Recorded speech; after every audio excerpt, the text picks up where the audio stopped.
Yeah, I'm good. Okay. I'd like to call this, select board meeting to order on August 19th, 2025 at 6 o'clock.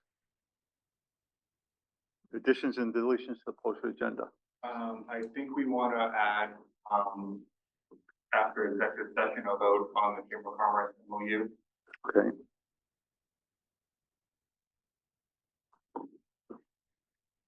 Anything else? That's all I have. Okay. Citizens' comments. Sit down. Sit down, stand up. Everyone. All right. So with Dr. Village, I just want to say that this Monday, August 25th, is our 200th consecutive day of protesting the Trump regime. And we will be having a demonstration. Everyone is out, invited to come out, Trigo Park, noon. Okay, thank you. Hi. My name is Nicholas Delvin. As you know, I reside in the town of Woodstock. My business is in the village of Woodstock. And because today is about taxes, I want to briefly address some corruption, nepotism, and discrimination that is going to adversely affect everybody's tax rate here. And since our taxes are about to soar, I think it's very important that we briefly discuss this.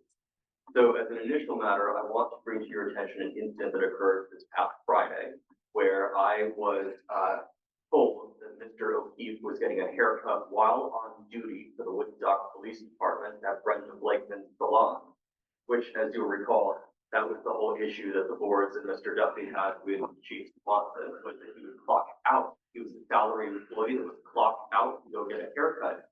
Mr. O'Keefe was on duty on our payroll getting a haircut at Trustee Blakeman's salon. And when I caught him and I began video recording it, as I was requested to do by Joe's lawyer, Ms. Blakeman ran up to the window, she flipped me off repeatedly, and then she came outside and yelled at me. And I hope you understand that this is going to be evidence in a discrimination claim that is currently pending against Woodstock and members of the board for $5 million. This is evidence. You cannot treat people that are similarly situated in a completely different fashion. It's not appropriate, and it's going to come back to bite us all. You have an obligation to protect us. Ms. Blakeman has an obligation to protect us. And Mr. Swanson has recently proposed a settlement where he dismisses everything. Everything goes away. He's paid $0. He's put back as the chief where he belongs. Now that he has the court decision saying that what was done to him was unlawful, but it requires Mr. Duffy's resignation and Ms. McElroy's resignation. And the problem with that is that these two individuals are going to put their own needs and their own interests in front of the taxpayers, even though they have a fiduciary duty to us. And I think that's wrong, setting us up for big expenses. So I just wanted to point that out. Thank you very much. Thank you. Any other citizens' comments? Give me 1 second. I'll get online. I'll make sure no one has their hand up. I don't see anyone else on it. Managers report. Yeah, so we're doing some paving today and tomorrow, we're going to do over the last few months. So we apologize if any of the roads are closed or it's an inconvenience in the village of town. We want to get them done before fully staffed up and we get really picked up for people.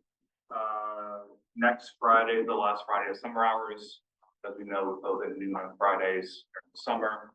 Hopefully every day coming over, we'll be back up to 4:30 on Fridays. No business hours then. The last thing I want to talk about is pretty well public knowledge now, but the town lost an employee a few weeks ago, Christopher Barr, who was a public works director. I want to say 8th generational Woodstock resident, with us for I think 7 or 8 years. Recently promoted to director about a year and a half ago. Somebody passed away a few weeks ago. All of us in town are still kind of grappling with the loss, what it means to us as people who were friends with him, supervisors, colleagues, etc. His family, his friends. I will say there's a celebration of life planned this Saturday, under a date, the 23rd, from 11 a.m. to 2 p.m. at the South Woodstock Fire Station. So if you want to go, pay respect, celebrate Christmas, amazing life, we're welcome to do that.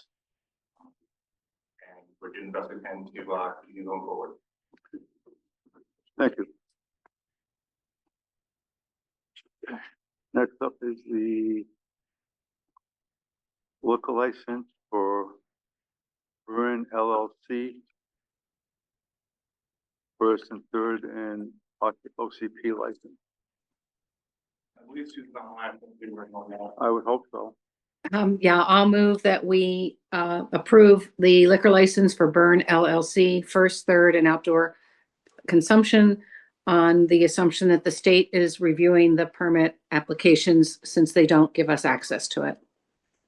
Is there a second? Second. All those in favor? Aye. Aye. Aye. Thank you. Next up is the presentation from Ryan Silvestri. The Woodstock's upcoming reappraisal. Mind if I join you a bit of the table here, so I'm gonna address both the board and, is I think that's fine, yeah. that okay? Yeah. All right. So I'd like just to introduce myself. My name is Ryan Silvestri. I'm the co-owner of New England Municipal Consultants, and I'll be your project manager for your 2027 townwide reappraisal. So we kind of just want to do a Q&A kind of quick forum. We'll kick off. We're starting with a legal conversion. We're converting out of an old valuation software to a new valuation software, and that process has started, and it will be starting through September. Our goal is to start collecting data as early as this December. So which will really put us in a good spot to really go through and systematically recollect data throughout the town.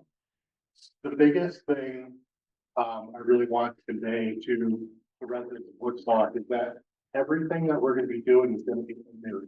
If we're looking at everything with fresh eyes, we're going to be visiting every property, or at least every property's value is going to be a change. And we're moving into a new software that is much more apt at valuing diverse properties.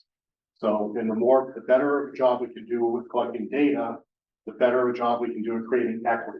And equity amongst taxpayers is our #1 priority through fair market valuation.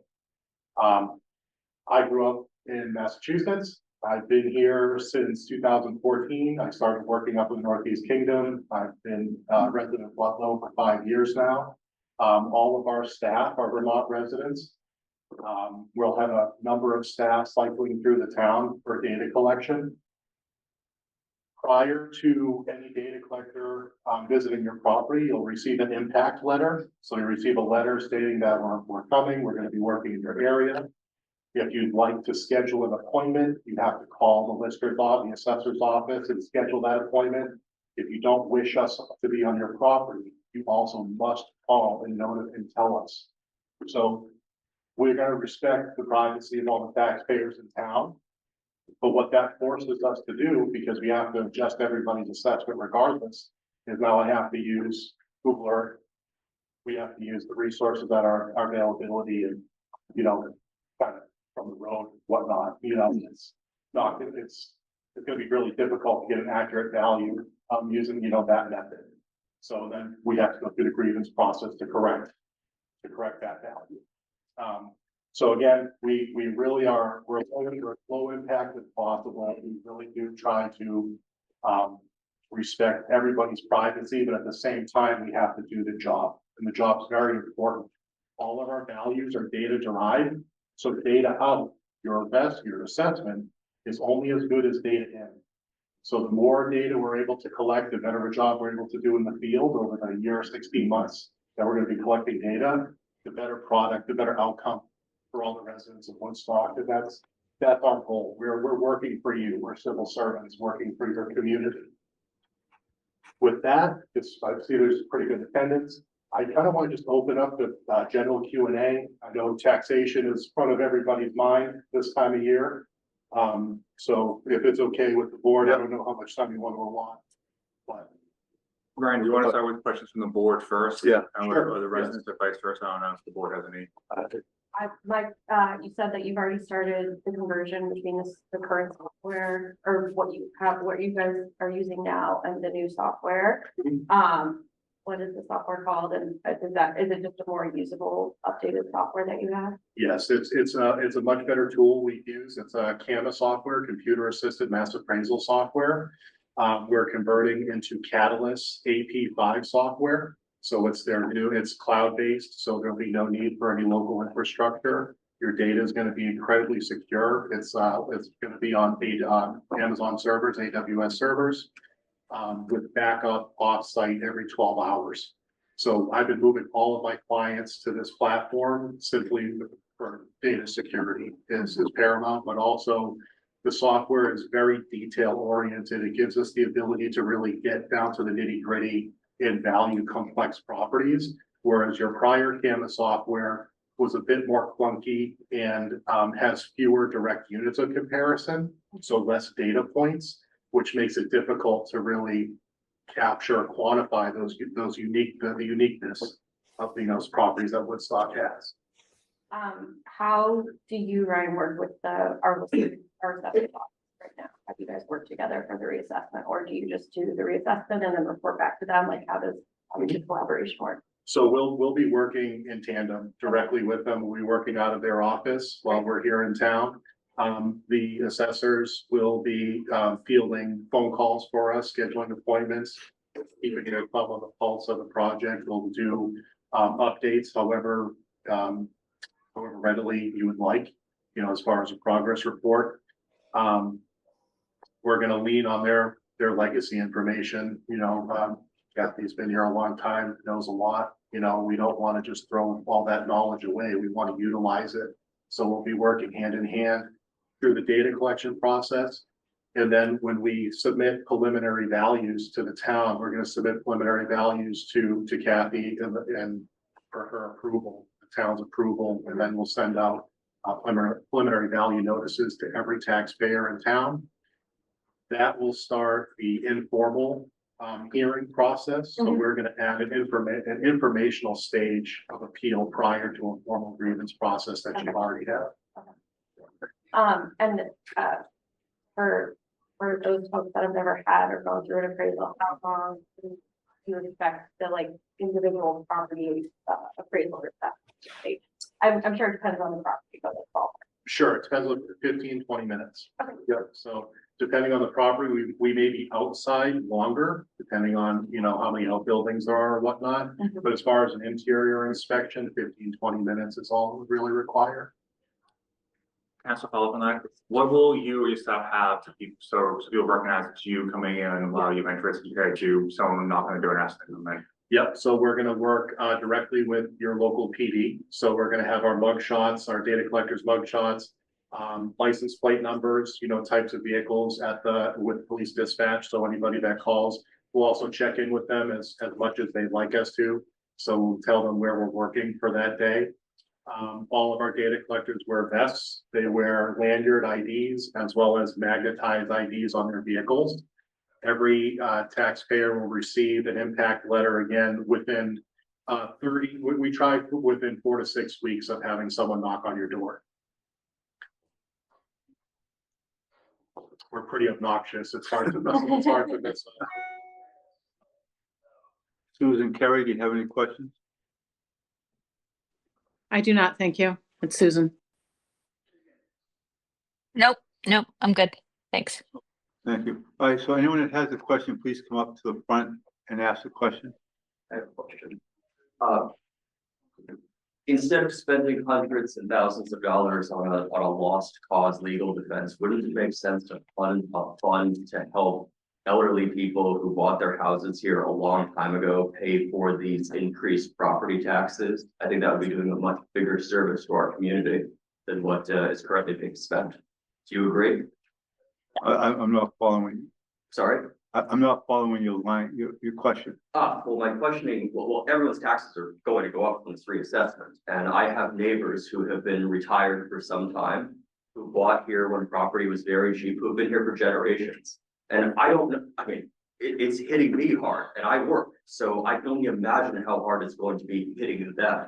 I have concern for them. I very much like them and I get along well with them. And I'm thinking that we as a community need to establish a fund to help those individuals pay for increased property taxes. And my question to you was, don't you think that instead of spending hundreds and thousands of dollars on Mr. Duffy's witch hunt, that instead we could support a goal like this?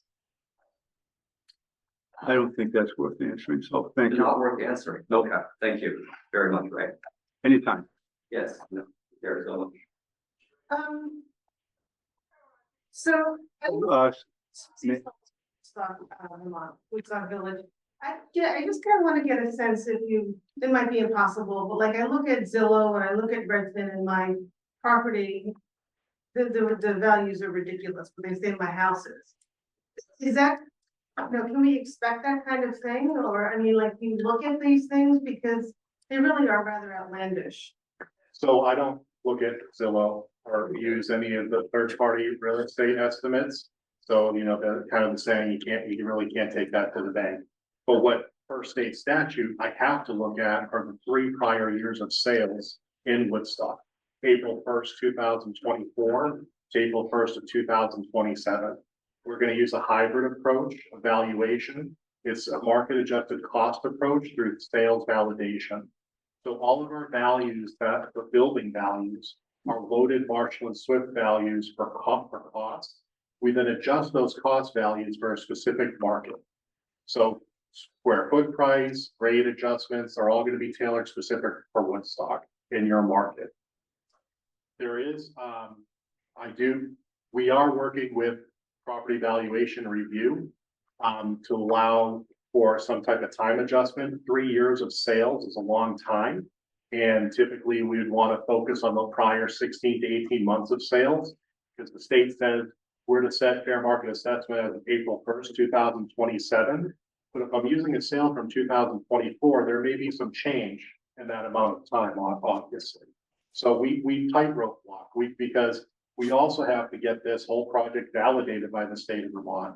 And that's exactly what they look at. They look at sale price versus assessment. And if we're off by greater than 10%, they're going to question myself in the project. The one thing I will address to, I'm sorry, the gentleman. Nicholas Selvin. Nicholas's question was, everybody's taxes are going to go up as a result of the reappraisal. That's not true. So right now, the entire town is, Grand List is being equalized by a statistic called the CLA, the Common Level of Appraisal. Your common level of appraisal has fallen to 59%. It's basically the state saying, we have to add 41% to everybody's educational tax bill because your assessments are so far below market value. When we do reappraisal, we have an average percent of change. So I'm going to use Dorset as an example. We just finished their reappraisal. Dorset's average percent of change is plus 92% across the board. So they had gone an incredible interval without doing a reappraisal as close to 20 plus years. If your value goes up less than the average, the burden of taxation has been shifted to everybody else's property who is increased at the average and not nil. So that's why using this common level of appraisal as an equalizer, reappraisal is regressive, right? So people whose property value is not going to increase as much as the average, they're paying more than they should now, right? And people whose property values are going to increase more than the average, their property taxes are likely to increase, with an indicator that they're paying less than they should now. So instead of letting the state equalize the entire town with an umbrella statistic, we're going to equalize each taxpayer's individual assessment through fair market valuation. I got it. This is being recorded? Yes. So I'm gonna put this transcript to ChatGPT so I can put it into simple terms. I kind of understand, you explained a little bit. That's complicated for the average person. It's gonna cause a lot of confusion. The CLA is hard. The CLA is difficult. It's, so adversely, if your common level of appraisal was 120%, the state would be reducing your educational yield by 20 for everybody by 20%, saying that you're over assessing property. Sales are beneath what current assessment levels are at. So, but simply put, right, the balance, right? So budgets that go into tax rates, values go up, tax rates come down. right? So if your property value doubles, that is not an indication that your taxes are going to double. What percentage of houses are going to go down in taxes in your opinion? I have no way of knowing that without looking at your database. I'd have a better feel for that, I'd say 8-10 months into the project. Okay, so it's possible that 0% would go down. Sure. Okay. Yeah, I guess that's fair. Can I think if, when you come to speak, you have to stop, write your name down, so we make sure we spell your name right, and then it's going forward, and we assume there's a lot of speakers, I want to make sure we get everyone's name correct. Sorry. Okay, come on up. Yeah, I'm sorry. Kennedy, I live in Woodstock. Could you, just write your name? So, okay, thank you. Is it possible that we as citizens of this community can have access to what is this data that you're collecting? Of course, yeah, so once we've submitted our preliminary value notices to the town, all that data is gonna be released, it's public information. Today. Okay, so as far as, so we're gonna be collecting data, so such as building type of materials that the building is built out of, so your siding, your roof, size, quality, condition, so we grade homes based on their quality of construction. And then we depreciate homes based upon their current condition from when they originally were built.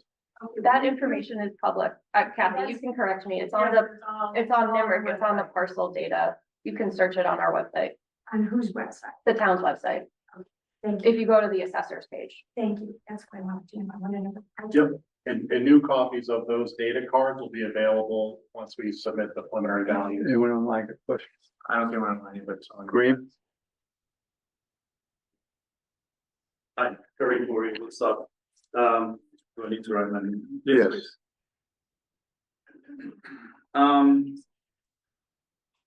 I think the conversation is very interesting because with everything that we're gonna get hit with, it, you know, you're gonna get a water company presentation, and there's the wastewater management company. And then the school thing is rearing its head again. I think it would be helpful, because people are already freaked out. It would be helpful to put some examples, perhaps either on the website of the town or in the crier, that walks people through the CLA impacts and what it actually means, okay? That, you know, I know it's probably optimistic to think that, you know, taxes are gonna be going down, but in some cases, it might limit the increase or the rate of increase, right?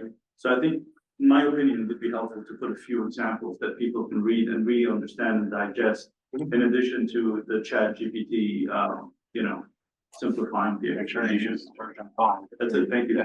So a couple things to address that question. The CLA calculation is on your tax bill. So it is built in there. When we do the reappraisal, that CLA statistic is automatically going to be corrected to 100. So right now, the state is adding 41% to your grand list and taxing that for education. When we do the reappraisal, that equals that CLA is going to be corrected back to 100. And depending upon what the equalization study shows in January of 28, your CLA, so like Manchester CLA, when we finished their reappraisal, they got a temporary CLA of 100. After the equalization study was completed, their CLA went to 123. So they saw a large reduction in their educational equalized grand list. That obviously year after year crept back down 100 as sales continue to appreciate. But that's why we do reappraisal, is to equalize the grand list through individual property assessment and to correct that umbrella statistic where we're just adding 41% to everybody's educational tax yield indiscriminately, regardless of what your property is or what your value should be. John? So, quick question, just to follow up on that. So if you assess my house as being worth 41% more than it is today, Mhm. then my taxes will stay the same. In a perfect world, yeah, the budget stayed the same, if all other variables stayed the same. I'm just sorry, I meant the education part, the education tax. If the education budget stayed the same and my appraisal went up the same amount as by 41%, then my tax rate would stay the same. So, yes, and a better example would be, I'll use the municipal tax rate as an example to avoid any education tax rate conflict. So say your municipal budget stayed exactly the same, right? And we doubled the grand list literally doubled perfectly. And the budget stayed exactly the same, your tax rate would be cut in half. Thank you. Joe, well, Go get it down, doing Woodstock. When the last time it was been set? 23? So is that normal, is that between? Towns typically are going 10, 15 years. The state just changed statute so that all towns must reappraise every 6 years. So the idea there being the shorter interval between reassessments, the less amount of change. The longer you wait, the more change is possible to happen. anything online? No, I still, I see.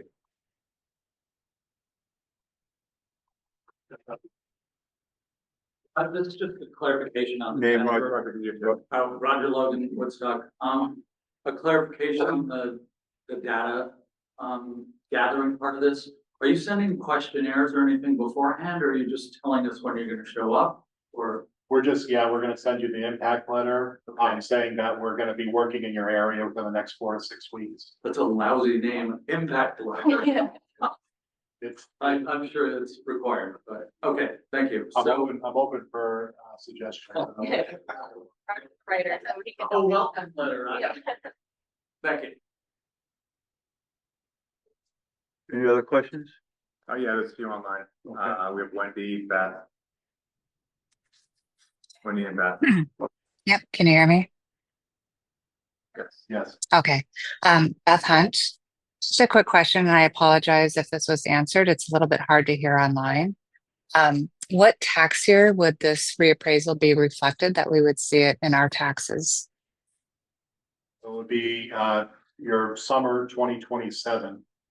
Okay. And is there any differentiation between second homeowners and permanent residents relative to this appraisal? Not as far as valuation. That would. Thank you. That's reflected in the tax rate that's set by the legislature. Yeah. Okay. Thank you very much. Wendy, so. Wendy? Thank you. Wendy Marinin, Village of Woodstock. My question is a follow-up on the impact letter and the data collection visits. Beyond knowing that you're coming in the area with 4 to 6 weeks notice, do we get to make an appointment? Yes, in that letter, it will give you instructions on how to schedule an appointment so that we come out when you'd like us to. Perfect. That could be just for the exterior only or for both the exterior and interior, whatever your preference. Perfect. Thank you.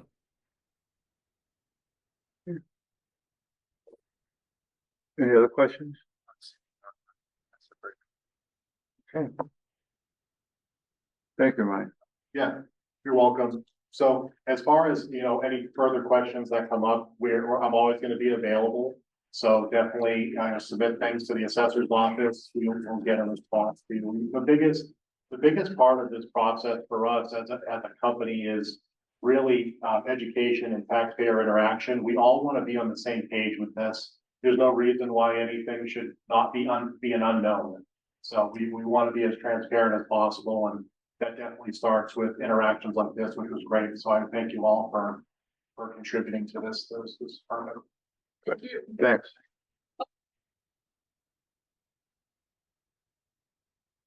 Okay, the presentation for the water department model from the finance committee.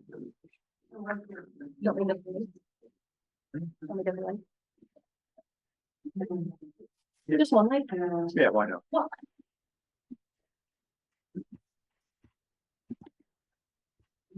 So before Jill starts, I'm gonna do some for her. She does not like people to read along. She wanted to focus on her keeping the screen. I got yelled at already twice, so I have. Stay with me. Yeah. Page that we're on, rather than going at. I'm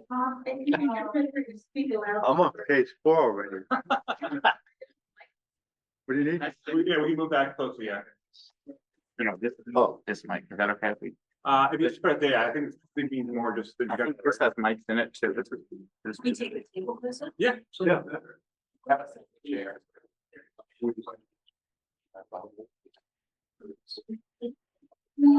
Michael just buttered up right against the table. No, we don't want to. Well, tuberculosis is Yeah. getting worse in the US. Easy to throw things. I'm pretty sure there's microphones in that. Yeah. Yeah, there- So this, we could have, this moved. Let's-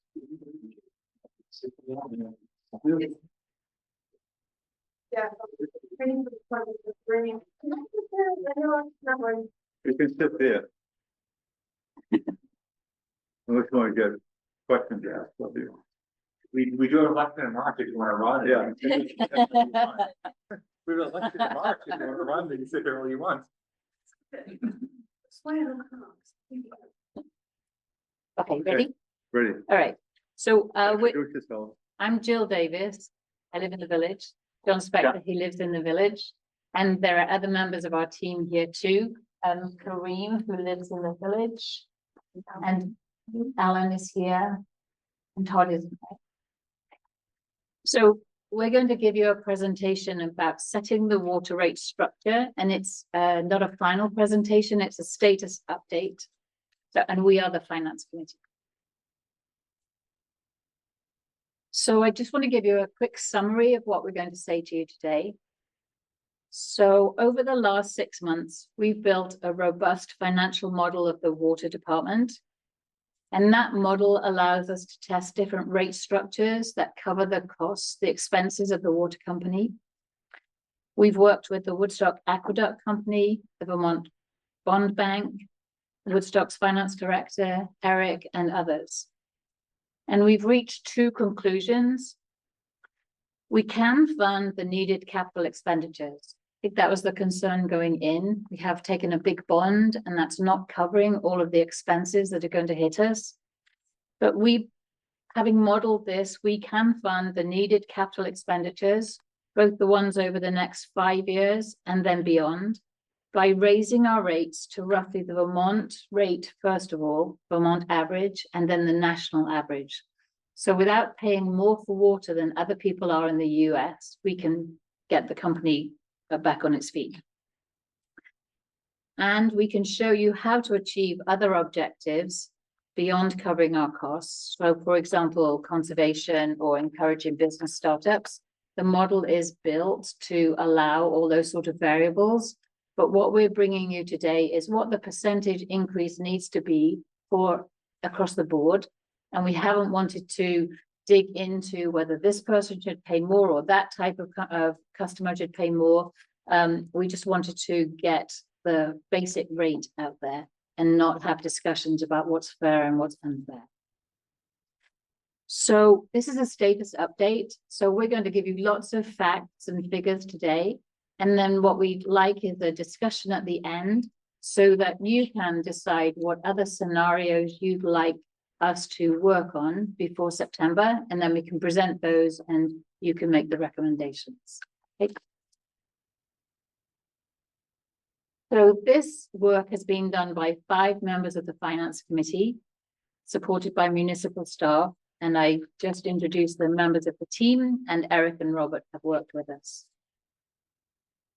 We've divided our presentation into 5 sections, and I'll go through them one by one. And I think we should do questions of clarification after each section, just briefly, but keep the main discussion to the end. So the 5 sections are the task, just a reminder of what we were tasked to do. Then the current situation, just setting up the issues and making sure we all have a common understanding and we haven't overlooked anything. Then the work that we did, we want to go through the different pieces of work that we've done to convince you on the same wavelength as us that we've got a really good model. And then we'll go through the results and then we will talk about next steps. So the first section is the setting up the task. So back in November, you asked the Finance Committee to propose a new rate structure options that meet certain goals. And these are the goals. There's two fundamental goals and then some desired ones. So the fundamental goal was to create revenue to cover all the expenses, plus the maintenance, plus the capital reserves for future major improvements. We added the words of the second goal, but it's implicit in your first, that we have to meet the Vermont Bond Bank borrowing requirements. Otherwise, we can't do any of this work.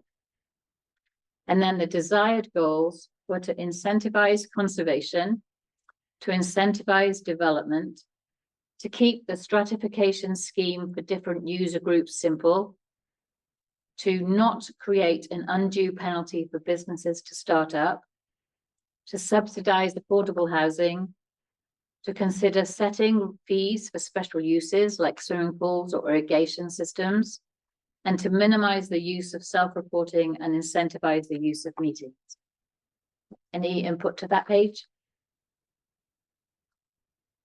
Okay, so number 2, the current situation. So as we all knew before the purchase, Woodstock Water is not a reliable water system for our community. 3 main reasons that we picked out. The pipe system is in bad shape. The water pressure is inadequate and non-compliant for the fire hydrants to function. The majority of the system is cast iron pipes that are beyond their useful life. Most of them were laid between 1890 to 1900, and they had a useful life of 80 to 100 years. So they're 25 years past their life at least. And that's witnessed by the current leakage rate of 31%. And we know that all the systems upgrades that should have been initiated 50 to 60 years ago were ignored. And the only system replacement that happened was just patchwork repairs when the pipes break. The other main reason is there are no financial reserves, so no money was set aside for the past 50 to 60 years. And the reason for all of this is that Woodstock's water has been underpriced for many years. So we understand the last rate increase was 13 years ago. And we looked at the average residential charge for Woodstock water, and that's $364 a year. The average residential charge in Vermont is $552. And the average charge in the US is $816.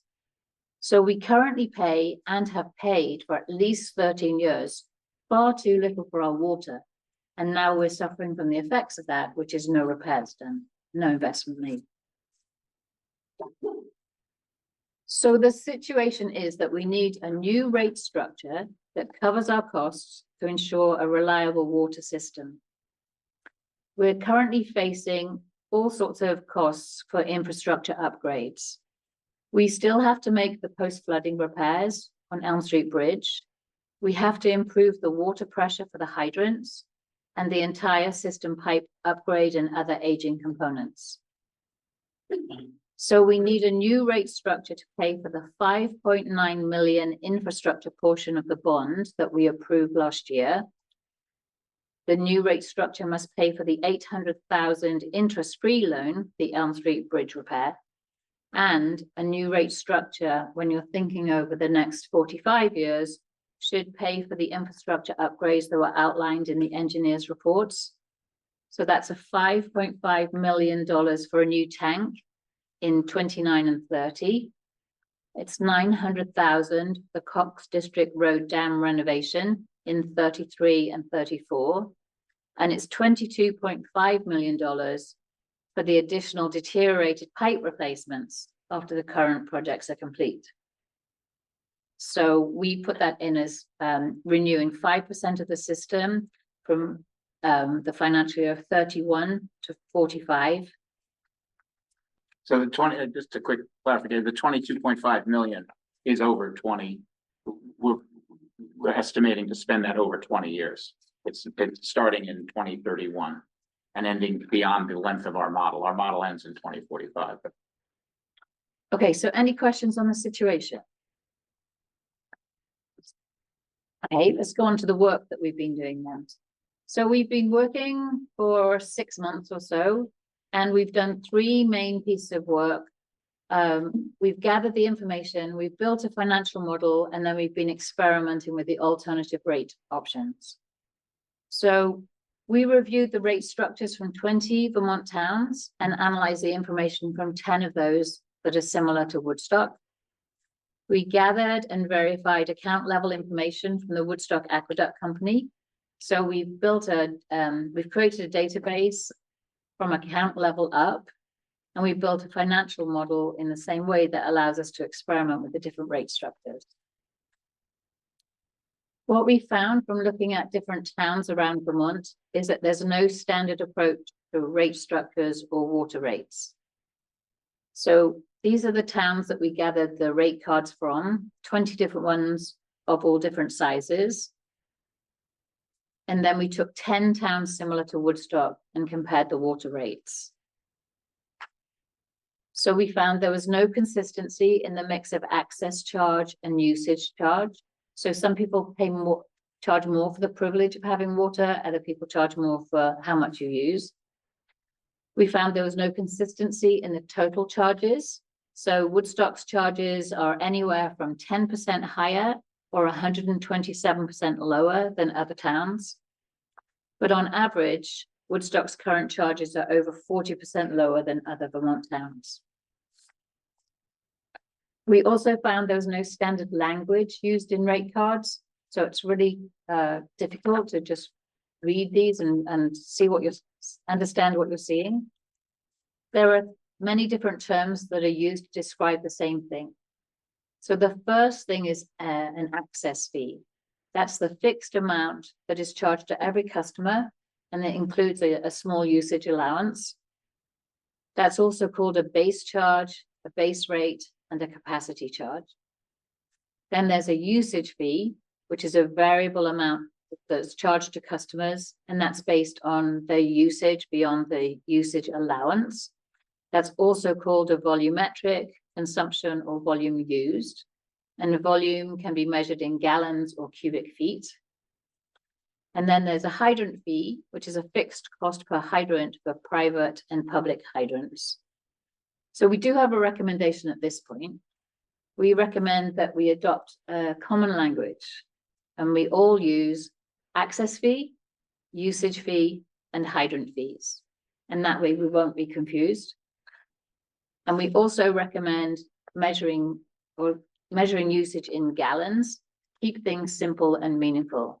So a cubic foot rather, is 7.48 gallons. I don't think anybody knows what a cubic foot is, but everyone knows what a gallon is. So if you tell people they're using a gallon of water or 100 gallons of water, they can understand that and change their consumption if they want to. Okay, so after we've done that investigation, we created a database of customer level information. So that's the foundation of a model. So we went to the Woodstock Aqueduct Company and we got billing and data electronic reports. Then we downloaded them, combined each report to make a large relationship database of customer level information. We verified that data for the 4 most recent quarters to ensure we could replicate the invoice calculations. So that gave us a good sense of the validity of the data. And then we went through and identified and clarified and reconciled the anomalies for all the invoices where there were questions, so that we've got a database of customer information that we're really confident about. Then we got to build the model, and that focuses on the 2 fundamental goals. That goal of making sure that we cover all expenses and that we keep our borrowing within the Vermont Bond Bank rules. And we built in different methods of allowing us to experiment with different rate structures. So the starting point for all the model was the FY26 budget with the current Woodstock Aqueduct Company rate structure and the planned capital expenditures and debt that we've already voted for in the bond. Then we modeled different assumptions about the future, and we'll go through the assumptions that we used, but all of those assumptions can be changed either now or over time as things actually do change. So we put in an assumption for inflation that can change. We put in assumptions about the amount and timing of the capital expenditures to repair and expand the system. And we built the model in a way that we can change whether we're just paying debt or whether we're saving and then borrowing less in the future. The model is built in a way that we can examine different rate structures playing with different variables. So we can change the balance of access fees, usage fees, and hydrant fees. And those are the three main variables. There's very little effect in changing pipe fees. So we ignored that one. And we can change the way that rates grow. So we could have the price increases being faster in the beginning and then slower, or we could have them slower and then faster. We could have very smooth growth, or we could have occasional big jumps. You can play with all of those factors in this model. And then we built the answers to come out so that we can look at what happens with different types of customers. So we're calling customers who use very little water no usage fee, a group. So they're the people who only pay the access fee. They never go over the minimum amount of water. Then we have average residential, which is most of us. So that would be customers who use more than the minimum amount. That's 60% of the accounts. Number two, user type 2 is 60% of the accounts of the water company. Then we built a group called average commercial. So that's the commercial customers, retailers and offices. And we thought it was important to break them up because they're using different rates of water to hospitality industries.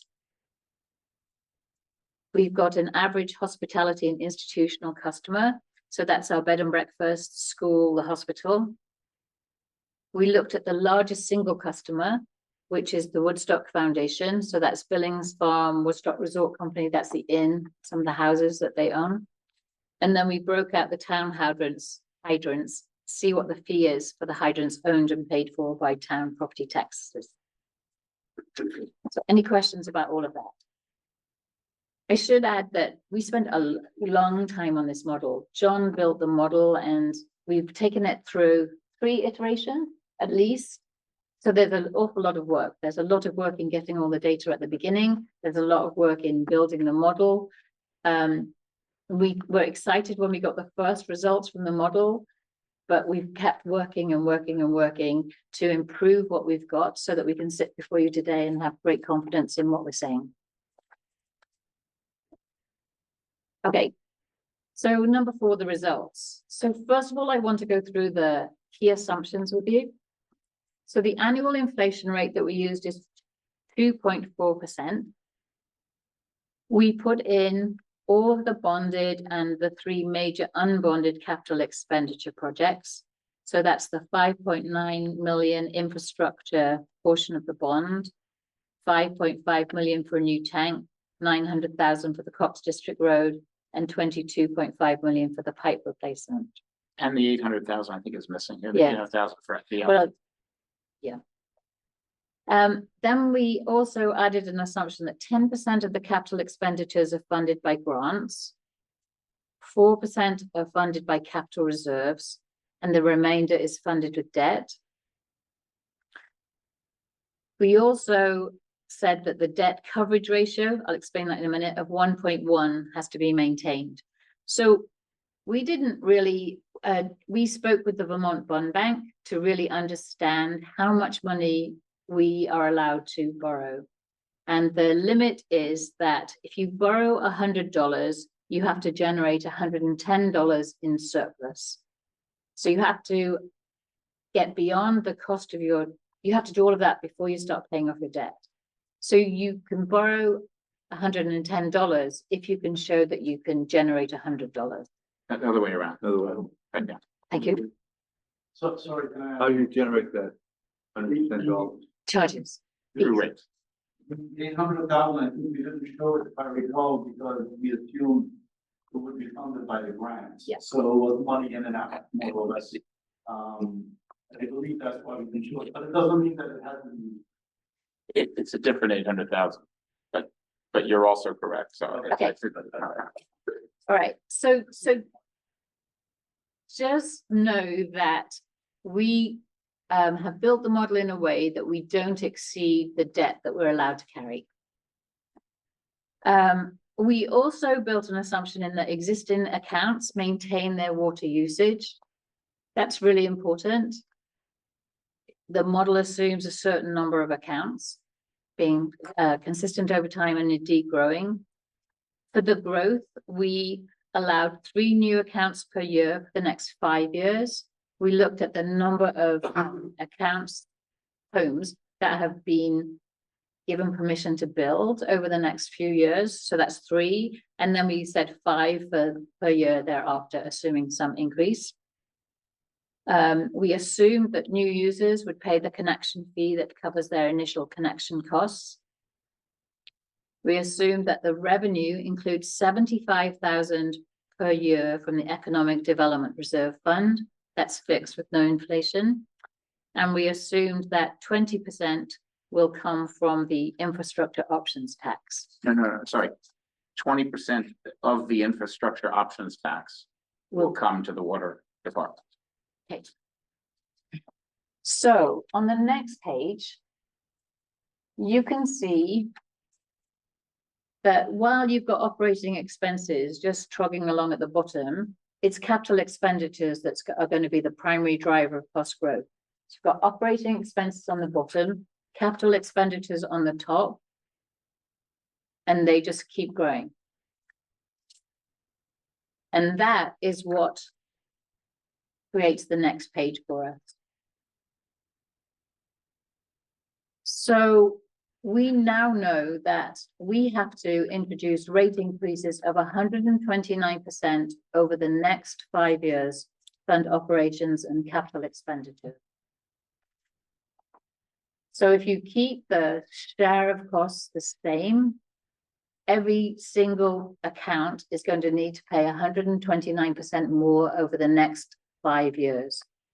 That growth isn't equal.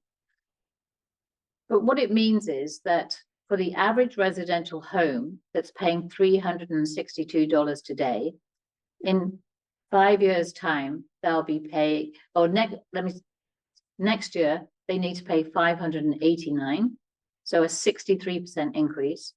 And remember that 589 is just like the Vermont average.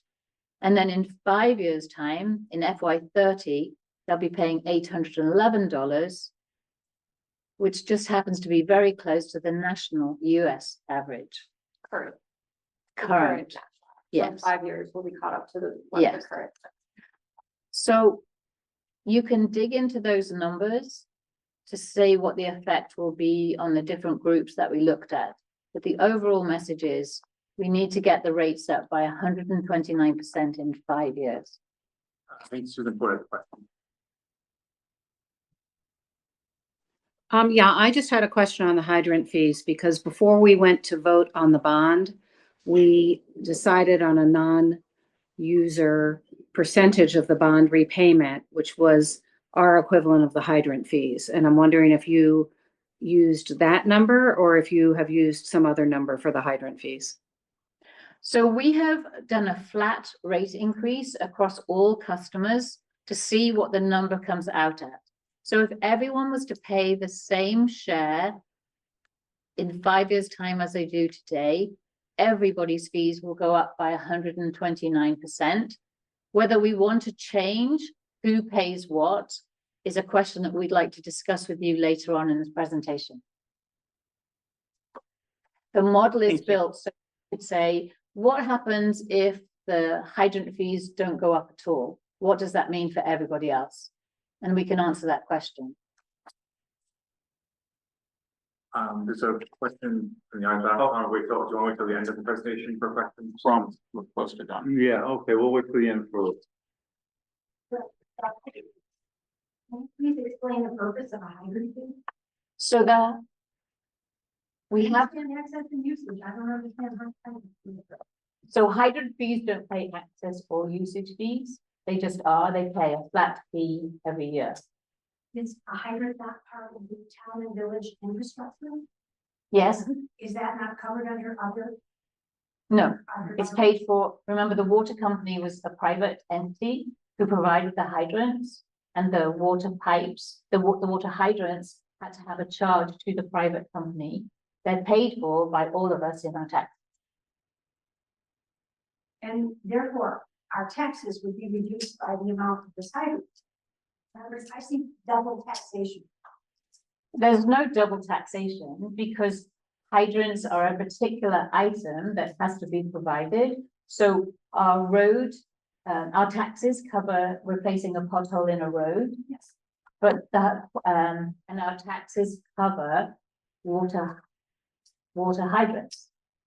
Yes.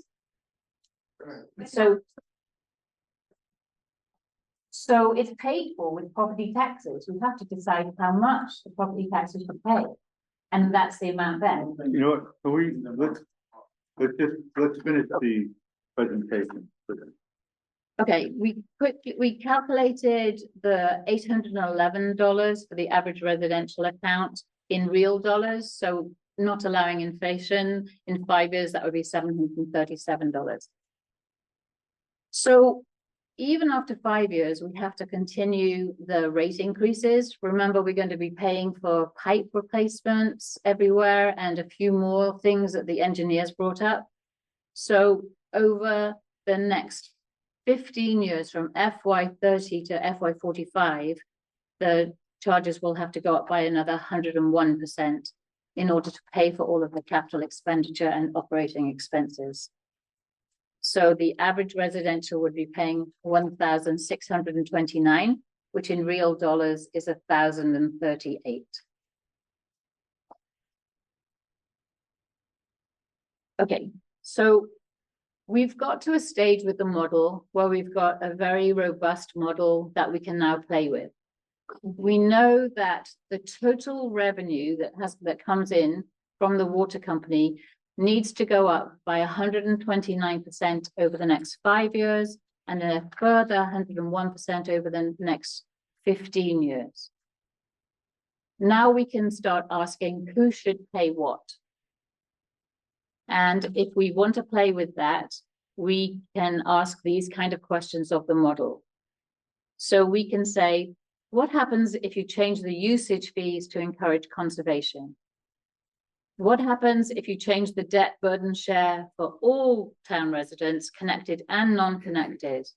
So effectively increasing the hydrant fee or decreasing the hydrant fee. What if inflation rises or falls? What if we want to put a different number in for inflation? What if we change the amount and timing of our capital expenditures to repair or expand the system? What if we borrowed and paid for capital expenditures through larger rate increases and then actually put some money into savings? So we can do all of those things. This is a status report, and we want to be doing those things in the next 4 weeks to answer any questions that you have and different ideas of doing things.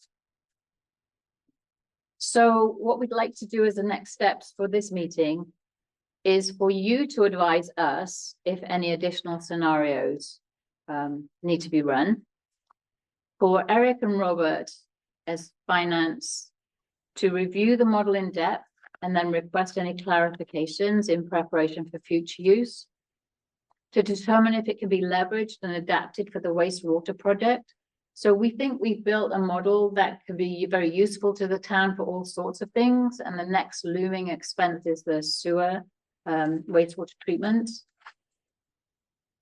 And then we also wanted to, we want them to confirm that staff has been specifically designated to actively pursue grants for all of these projects. So that that assumption we made of 10% of the costs are covered by grants is confident. And then we'll go away and run different additional scenarios that you request and make any necessary adjustments to the model for Eric and Robert's feedback. And that's the presentation. So hopefully now we can have a discussion. I have a couple of questions. Okay. You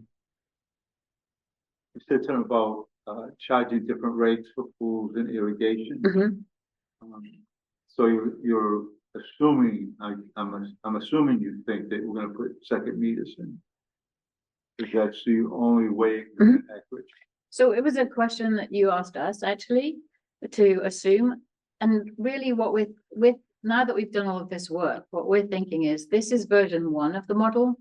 And down the road, when we have meters everywhere and perhaps second meters, there'll be a version 2 of the model. We couldn't address that one immediately. The current, these rates assume $0 are raised from a special fee. But the model could change that. You could add. We could add a penalty for not having a meter. You can To incentivize buying a meter.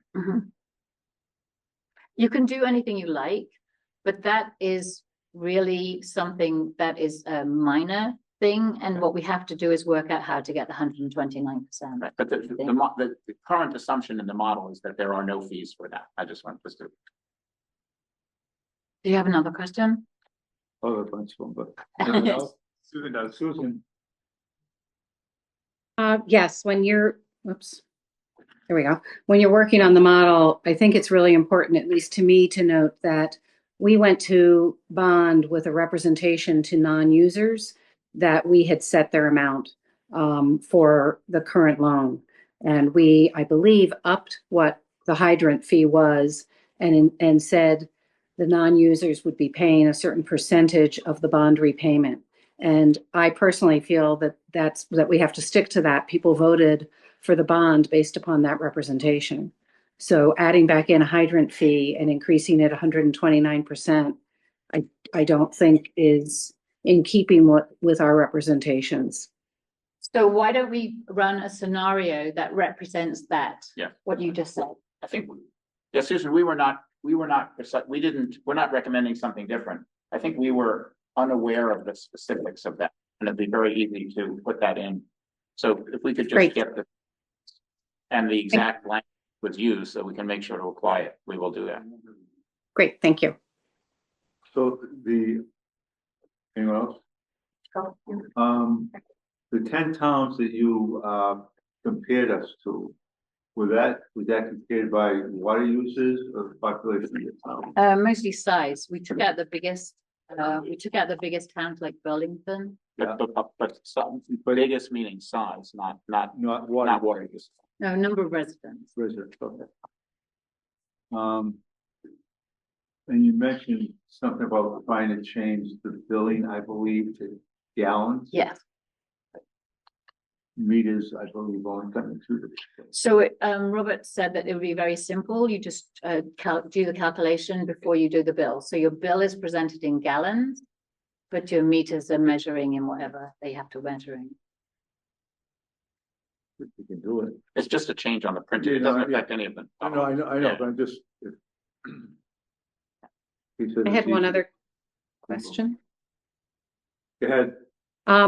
Did any of the towns that you looked at have one user who uses such a high percentage of the water? I'm just wondering how other towns, whether they assess them higher or give them a discount, or if you looked into that, were able to look into that. It might not be possible. I'm sorry, we didn't look into that, Susan.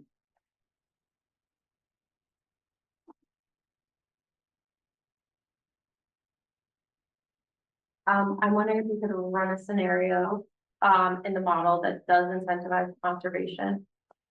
I don't know what that would look like. Yeah. But I mean, I assume that would look like a increase based on usage, obviously. Right, so you charge more for, like, maybe if, Yeah. more for gallons used, Yeah. perhaps less for access. Well, Yes. well, there's two ways of doing it. One is you could just what Jill said, which is raise the access fee by more than 129%. Yep. And I'm sorry, raise the usage fee by more than 129%, and then lower the access fee by whatever is needed to counter or offset that. But the other way to do it, you could do both, is to set thresholds of usage. Yeah. And why don't we try both? I'd be interested in seeing the thresholds too. Right. Yeah, The model is said to have multiple thresholds. yeah, And right now, that part of the model isn't in use. For that. yeah. I also think, I don't know, speaking of our super user here, I think maybe it's helpful for billing purposes, since they have so many different types though, but the biggest types are like the resort and the athletic center, or not the athletic center,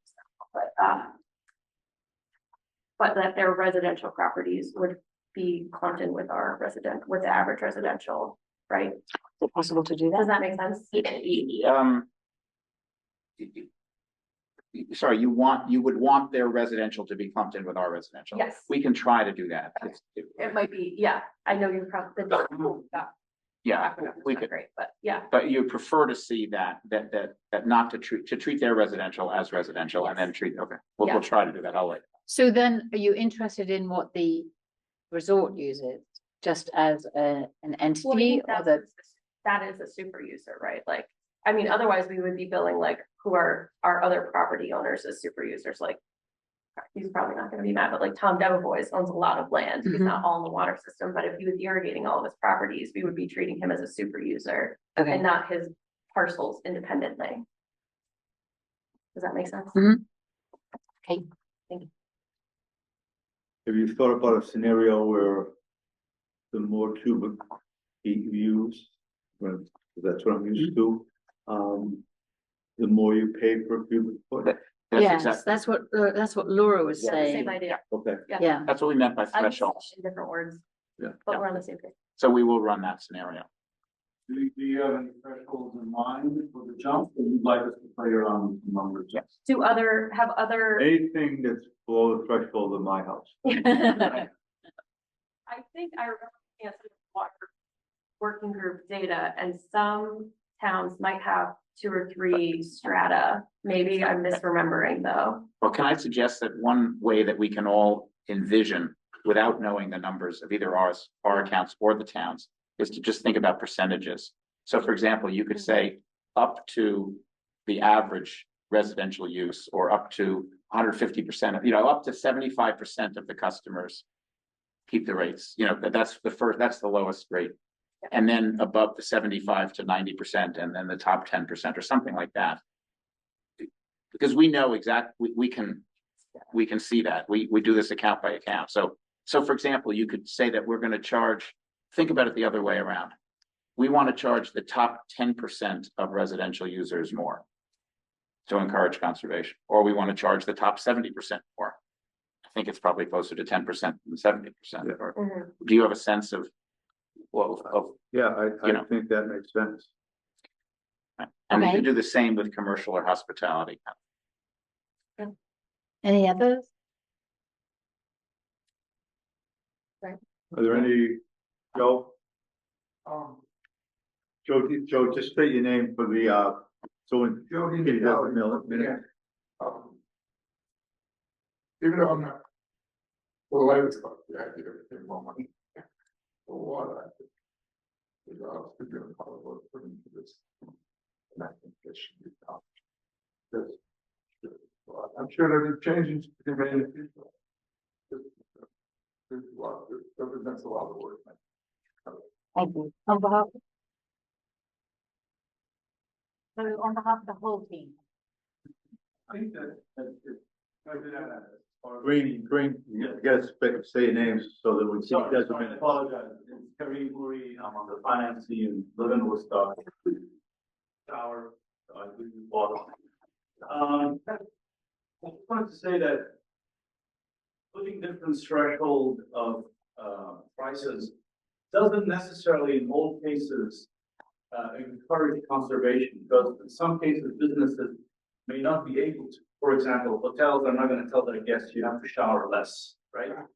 But I did hear that there is a justification for doing that because they may put more pressure on the system. I think it would be helpful to try to get somebody from the water company to explain that concept a little bit. Because it may not drive conservation, but it may be justified because it puts more pressure on the system, right? If you're using more water. Yeah, I've always thought of it as a little bit of both. So like, while we have, everyone who uses the system puts stress on the system, right? And so we have a super user putting the most on the system. We also have a super user that's paying a lot into the system. Granted, we've all, including the resort, not been paying what we need to have been paying. But if we don't have them sharing the burden of the water system, that also impacts Right. the rest of the users. So, no, the only point I was trying to make is it's the different tiers, not necessarily only to encourage the conservation. Yeah. Because it might, but in some cases you may not have the luxury to do so.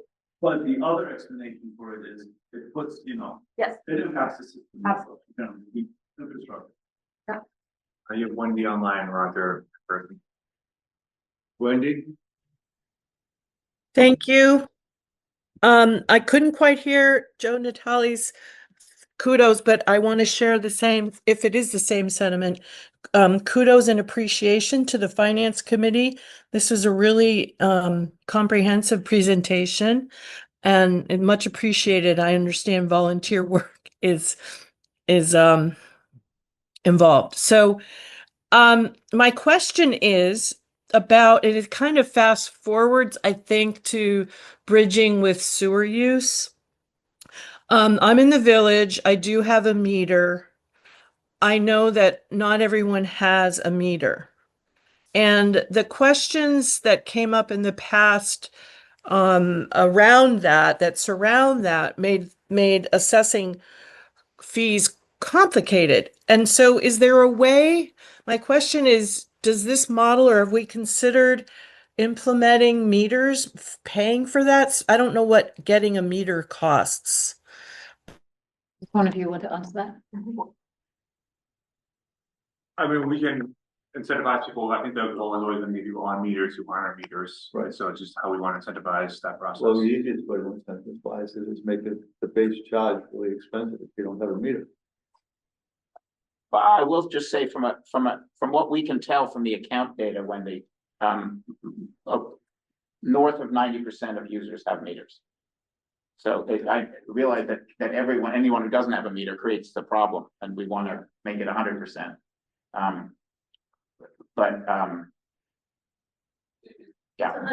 So did you say 90% have meters? North of 90% from what we can tell from the database that we have, yeah. Okay. And but then I guess it's more sewer users don't have meters. Is that where I got confused? We use the water meters to read the sewer usage. But sometimes we were using bedrooms, number of bedrooms. Yes. Yeah, that's for people with wells, Wendy. So that's crossing into the sewer system, right? Not into the water system. So, Okay. so of a customer who uses the sewer system but doesn't use the water system. Yes. My sewer usage has to be estimated in a different way than somebody on a water meter. Correct. And this conversation doesn't apply to that. Is that what we're saying? We're just talking about water. Yeah, the only part, it's a small part of this conversation applies, the percentage for 4 or 5% of the water Okay. users in Broadway. Okay, that's what I was worried. I was crossing into a new zone, but I did want to check on meters. Thank you. Roger Logan, Woodstock, et cetera, et cetera. But I do want to echo what other people said. This is clearly a tremendous amount of work. I'm very impressed. And I'm looking forward to the Finance Committee and the staff who worked at it becoming a revenue source as other Vermont councils solve how to do this. Because it's clearly, I mean, it's complex and many interlocking parts, and it's very impressive. I have one, just to follow up on what Wendy said. I just had to get a new meter because the water company told me I had to get a new meter because the old one, they just didn't like it anymore. I'm not sure exactly why. That's a policy question. It's not a finance question. This board should come up with a policy that incentivizes or significantly de-incentivizes people for not getting a meter. And if they don't have, and in your case, it doesn't make sense because you can't meter your own well water. Well, I guess you could, but I have one little nitpicky thing on words. There was something in the categories of users. There was no user fee. I think that might be less alarming if you said like access fee only or something like that. Because when I first saw it, it said, oh, there's people who are giving 1 or 2 for free. Which, you know, there might be justification for doing that, but. So that's just the nitpicky thing. Okay. Yeah. We can find I have out. one behind. No. Do you have a question behind Susie? Okay, Karen Copenhagen, Woodstock. Could you, Well, have we considered whether any of these things could drive larger users to drill their own wells? Yes, we have. And we have a recommendation, which is that you come up with a policy that says, as many other towns do around the world, if you live within a certain distance of a main pipe, you need to be on the water system rather than digging a well. So that we don't have lots of wells and lots of septic systems in the village. Yeah. Just further question, I know the inn has a well. I mean, is that, are the current wells grandfathered, or, you know, because there are a lot of homes that have wells, that you're probably not that far from the pipe. No, we made a decision. I imagine you grandfather them in, but you stop any future people. well, I don't know if I'd go that far yet. I think what we found was that it's allowed. That concept, which might strike some people as, including me, as, well, that can't be, you can't be allowed to prevent someone from doing that. But apparently you are. So it is an option for the policy to be adopted or not. How much are the water meters installed? $200. How much are the water meters No, I think that's more than. Plumber to install it, so $500. I think Robert system. I think Susie had a question, Joe has a question, and Wendy has a question online, so. So I think my person had a comment, and that's just that Susie Stoll's Woodstock Village, sorry, right? You know, we are facing these increases, but, you know, as much as I hate everything about the big, beautiful bill, whatever, we are eliminating the property tax cap of $10,000. So all of us are going to be seeing, or those who pay $10,000 or more in property taxes, will be seeing a decrease in taxes next year, beginning next year. And that will, federal taxes, and that will help soften the blow for these other like increases that we have to do, like the water increase. So kind of doubling my tax bill, not so terrible in light of that. So just keep that in mind. What hospital? You said you would have a list of things when you said hospital. What hospital do we have? And then the other thing is, in your scenario planning, you talk about conservation. Conservation means a lot of different things. Like when you're watering the plants in the summertime, you're conserving the bees. So there, you need to take that into effect too, because you know we need our bees. Did you say there's one online? Wendy again and Joe again, Tom, no. Wendy? Thank you, Ray. This question or comment dovetails from the encouraging people not to build wells in the town and village.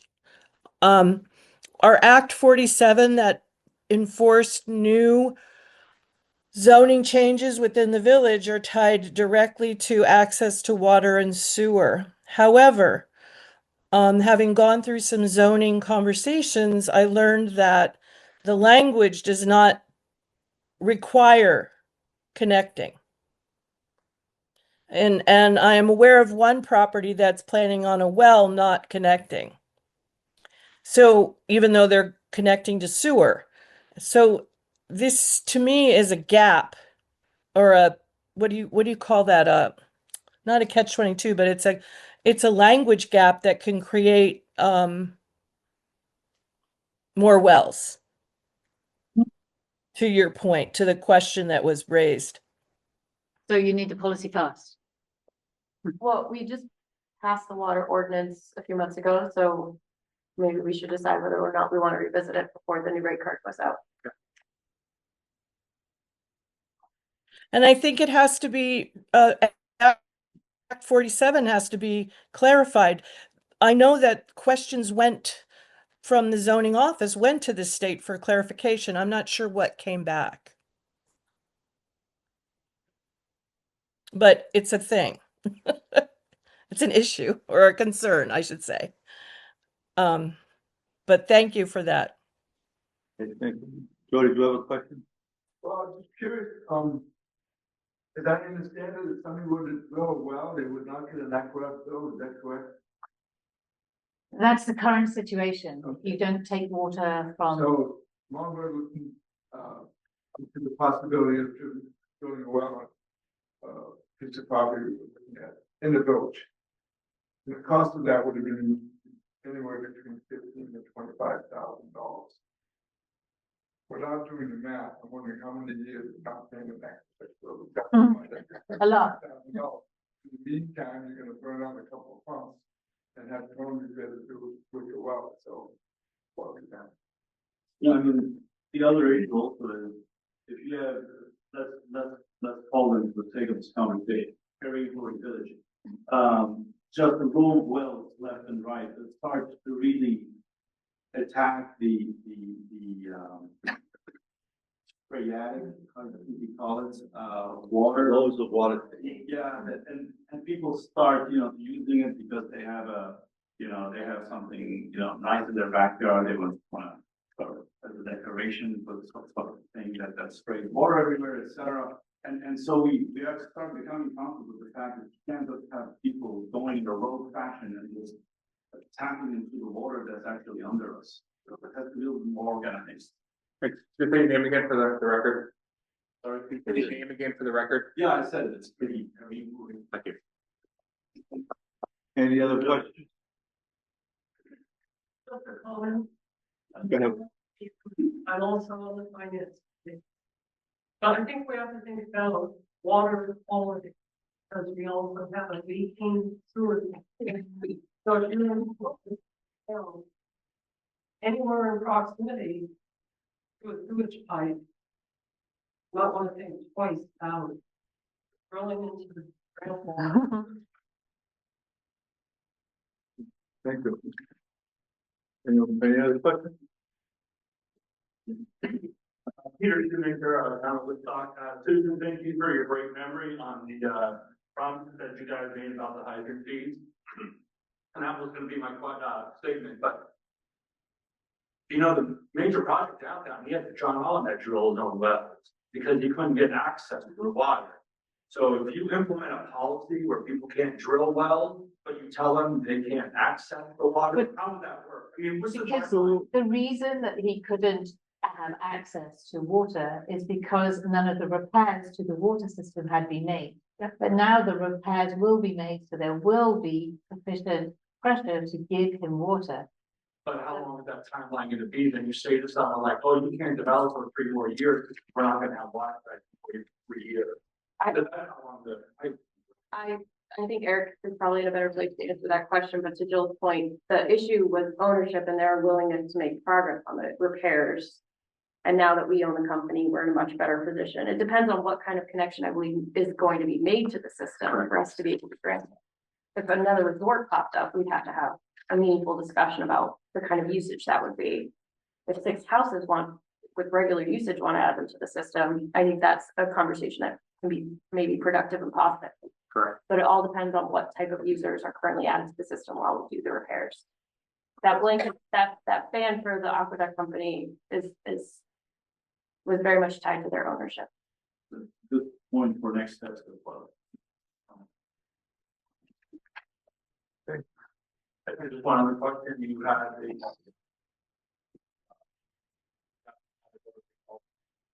become sensitive customers about their rates. Low usage. Low usage. No, based on their income. We didn't About have- affordable housing.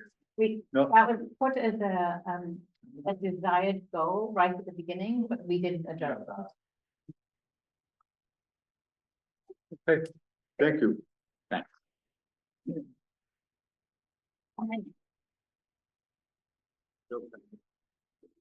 Thank you all.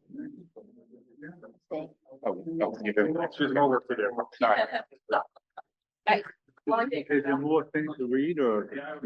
No, just this one chapter. Can we have it? Yeah, you do, Okay, don't you? I guess, like a Warren Peak bit. It's got a shaded background. Yeah, that's right. I got it, I got it. It's like a graph of the town. Looks like a There you go. Greg's got it. Okay. Okay, we're gonna, I mean, right, maybe give them 3 seconds. Joe, is that your bag? Yeah. Okay. Okay, great, yeah.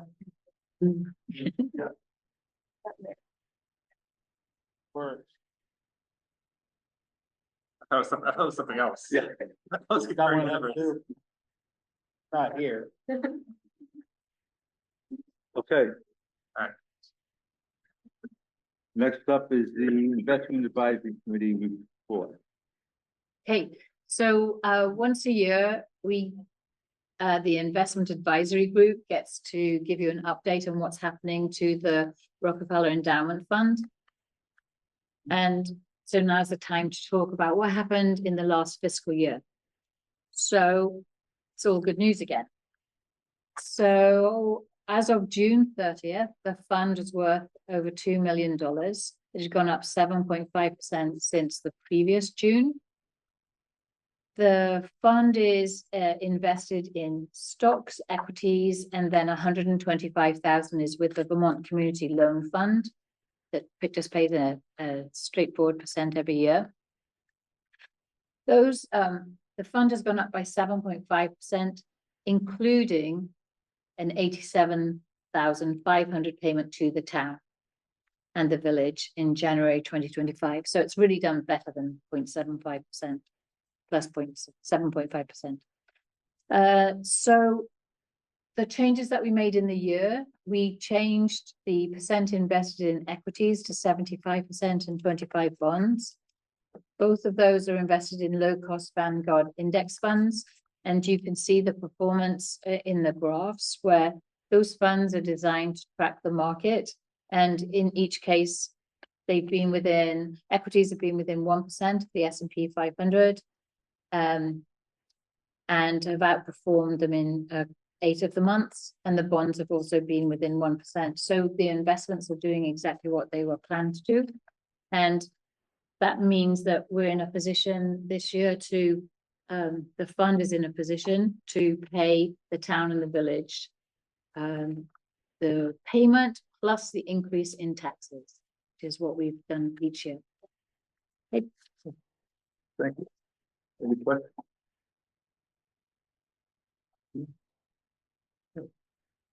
Thank you, Jill. Thank you.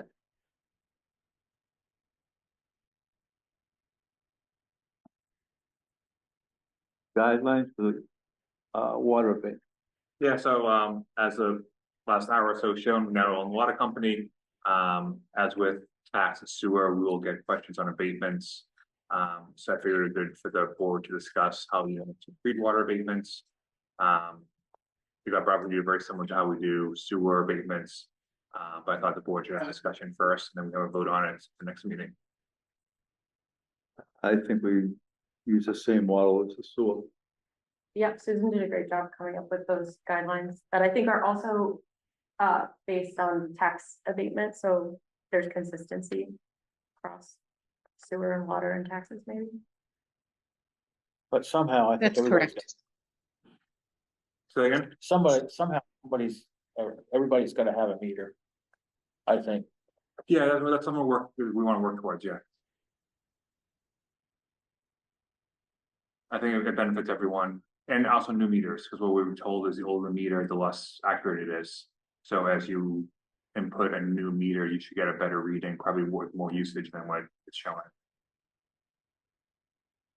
And they just bought some new meters that have electronic readers on it, correct?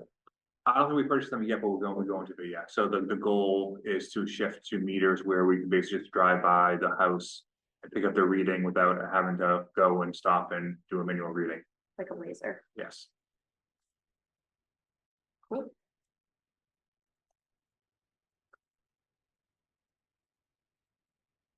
Susan or Terry, you have any You have your hand up. No, I think if we just model what the tax and sewer one is, that would be the most equitable. I agree.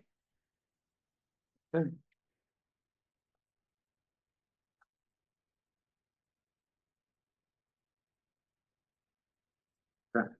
Thank you. I'll have the rate for September.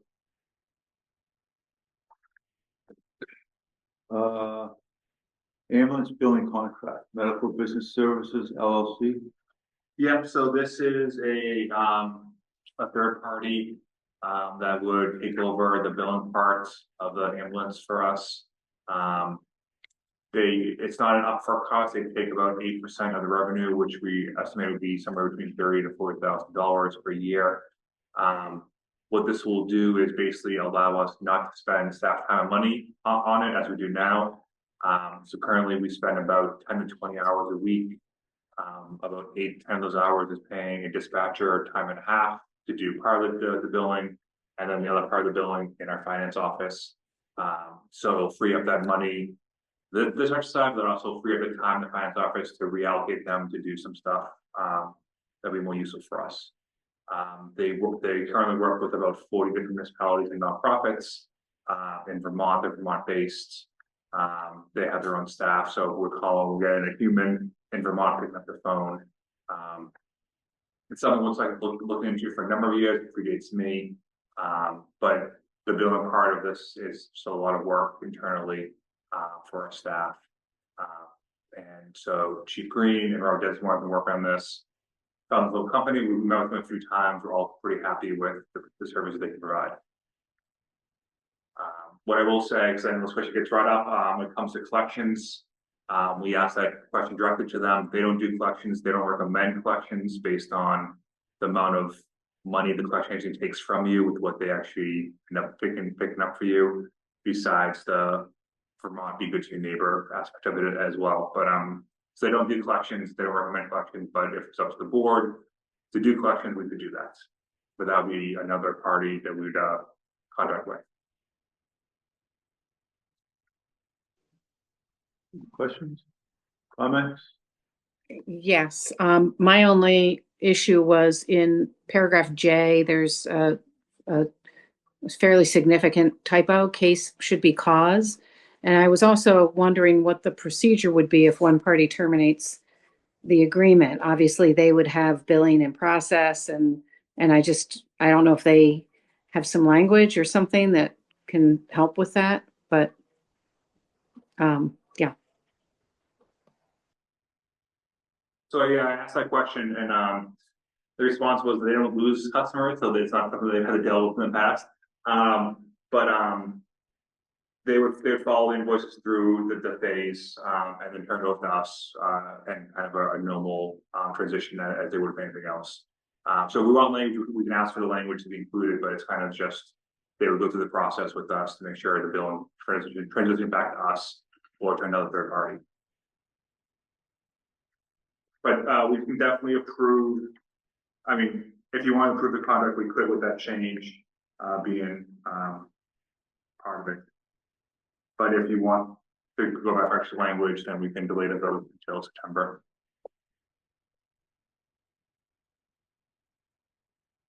Fine with the way it is. About anyone else? I would recommend we change the word case to cause and initial it, and then they have to initial it at a minimum, because that's a significant legal term that should be spelled correctly.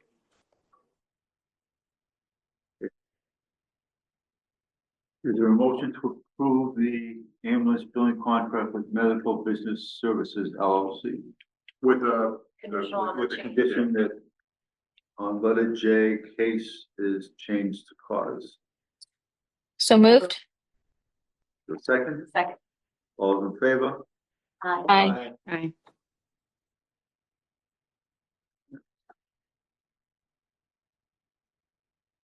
Next up is from the list of assessors, a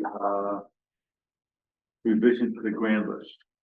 Yeah, they provided a memo for the board to look at after they submitted the grand list. The state came back with an update. This is the state's stake, not ours, so it's just an approval to update the grand list. Is there a motion to approve the grand list? So moved. Is there a second? A second. All those in favor? Aye. Aye.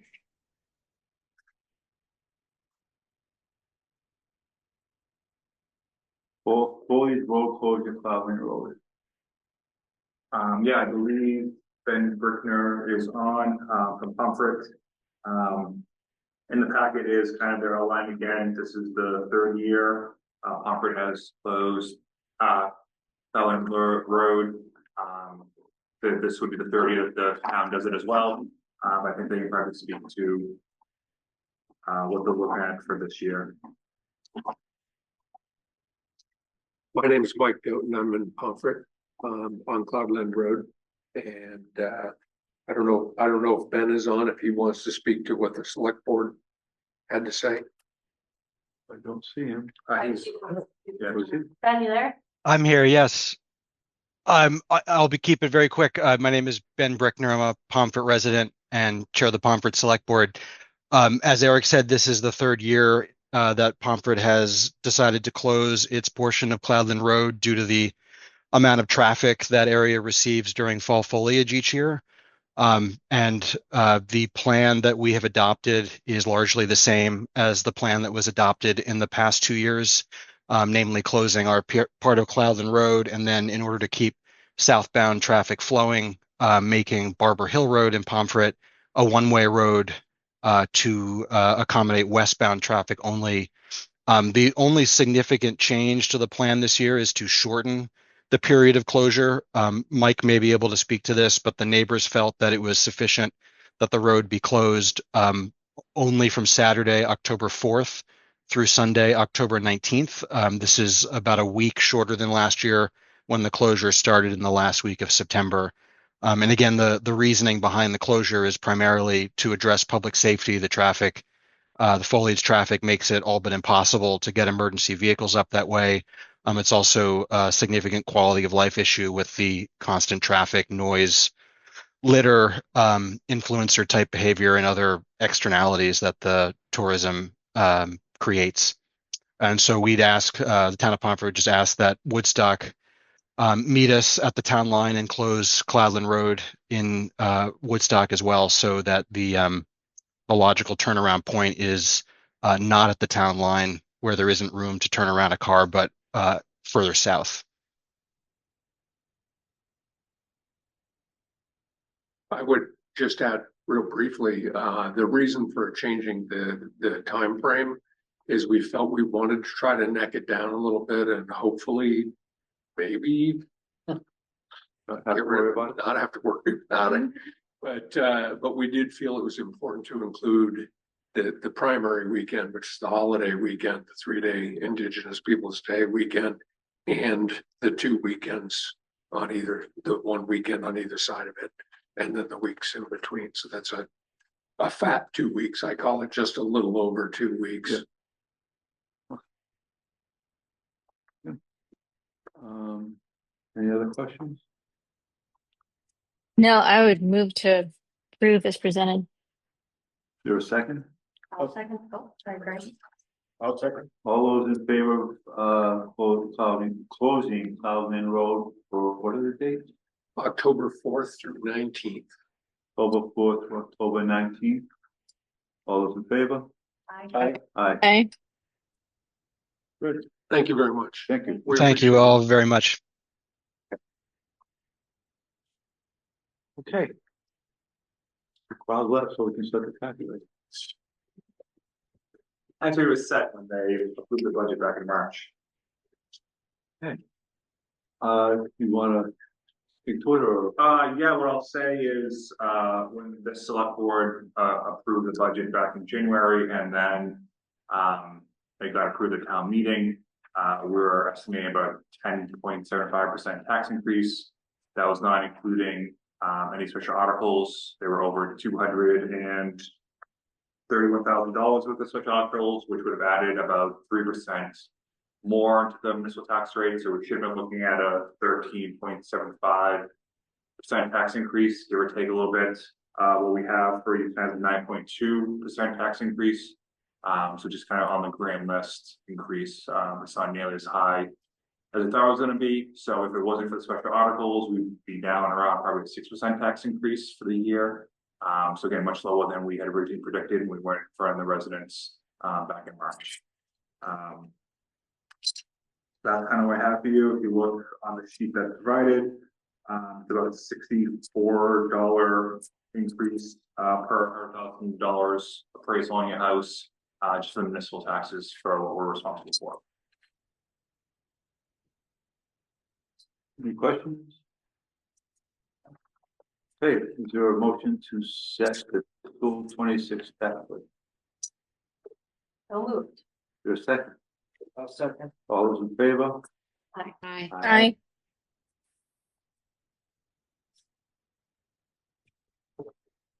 Okay, corporate ambulance contract. Yeah, I don't know if I'm still on, Pomfret, but if we remember a few months ago, the board approved a bunch of contracts for, services to different municipalities around Woodstock. Pomfret came back and asked to make some changes, just based on response time, so they could use Hartford instead.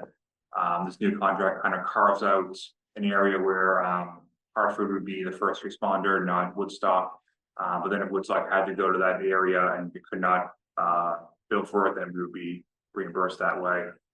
So it's a way to keep comfort, make sure they have the best response time, but we're still there to help if need be in that special area. But I don't know if you did want anything else.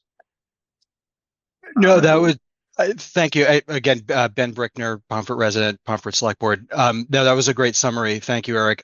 Pomfret has been eyeing Hartford as the first responder in the northeast section of town for a few years now. It's where the response time is faster out of Hartford's newly upgraded Queechee station, and we're just very grateful that Woodstock is considering that for us, so that we can make sure that the Pomfret residents, we can optimize the response time for emergency services going forward. There's a motion to approve the new corporate ambulance contract. So moved. There's a second. I'll second. All those in favor? Aye. Thank you. Catalyst assessing contract. Yeah, so this is on a little bit earlier with Ryan, who is here, but it's just new software for the assessor department to kind of update, make it more robust, make it more responsive to what's going on. It's quasi part of the original contract that was signed a few years ago, where this is software that his company uses and will allow us to kind of have more clear figures and be able to use software much more efficiently than we currently do. And he'll provide training for the staff and everything while we're going through the process. Any questions? Is there a motion to approve the contract for Catalyst assessing software? So moved. There's a second. Second. All those in favor? Aye. Aye.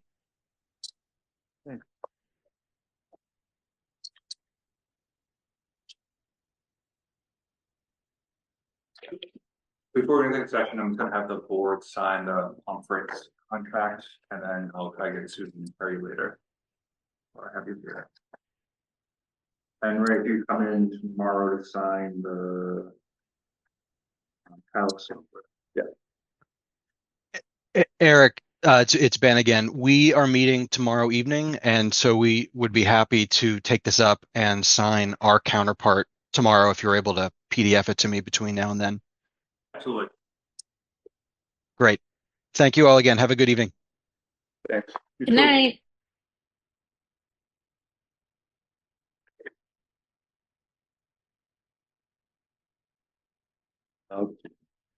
Yeah, if the board wants to do executive session, talk about chamber and you. I'll consider a motion to enter executive session under 1 VSA 313. Because potential contract after making a specific finding that premature general public knowledge clearly places a public body or a person involved with a substantial disadvantage. And this is for the chamber MOU. Your motion? I'll make a motion. The second? Second. All those in favor? Aye. Aye. Aye. Back? So you think I'll go to get out of executive Yeah, session? is there a motion to get out of executive session? So moved. There's a second. Second. All those in favor? Aye. Aye. Aye. We're out of executive session. Okay, we do this or not on the, Yeah, we actually agenda. okay, that's what you did. Yeah. All right, is there a motion to approve the chamber MOU?